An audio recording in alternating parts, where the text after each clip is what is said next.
The other day I was watching Crazy Rich Asians, and the costume design in that movie always seems to capture my attention, especially the Ghost family. The bold prints and bright colors really brings out the characters' personalities. Now, being cost conscious, these luxury brands are a bit unattainable at the moment. So I'm gonna draw inspiration from the movie and try to create my own pieces.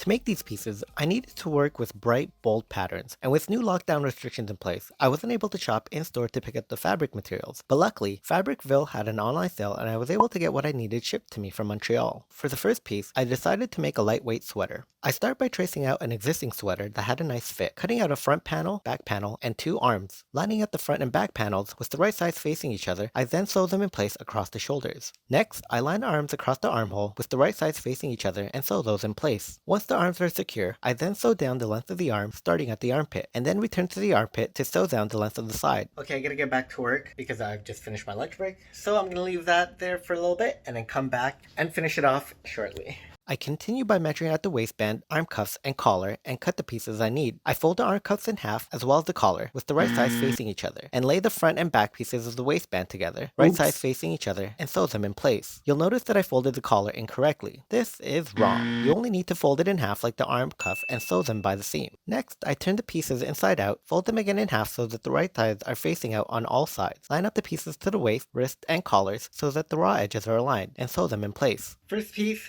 is done. Now, on to the next. For the second piece, I decided to make an oversized hoodie that can be dressed up or dressed down. Similar to the steps in the first piece I made, I traced out a front and back panel and 2 arm sleeves, and sewed the shoulders in place, followed by the arms into the armholes and sewing up the sides. Then, I traced out half of the hoodie and cut out 4 pieces, creating 2 left panels and 2 right panels. Next, with the right sides facing each other, I line up the left panel to the right panel and sew across the back of the hood along the curve. With the 2 hoods sewn together, I flip one of the hoods inside out, stuff it into the other hood so that the right sides are facing each other. Line up the seams and sew it across the seam on the front of the hood. Once that's sewn in place, then we're going to flip it inside out just like this. Then we're just going to do a stitch around the edge of the hood. I then sew the front seams together in place. To attach the hood onto the top piece, I slide the hood around the collar, line up the seams, and sew them together across the raw edges. And to finish off the hoodie, I follow the same steps as the sweater by cutting out a waistband and arm cuffs, sew them together and onto the waist and wrist. So it's day 2. Yes, I'm wearing the same sweater. Yeah. Yes, I didn't do my hair after I got out of the shower. But I have one more piece of fabric that I'm going to make something out of.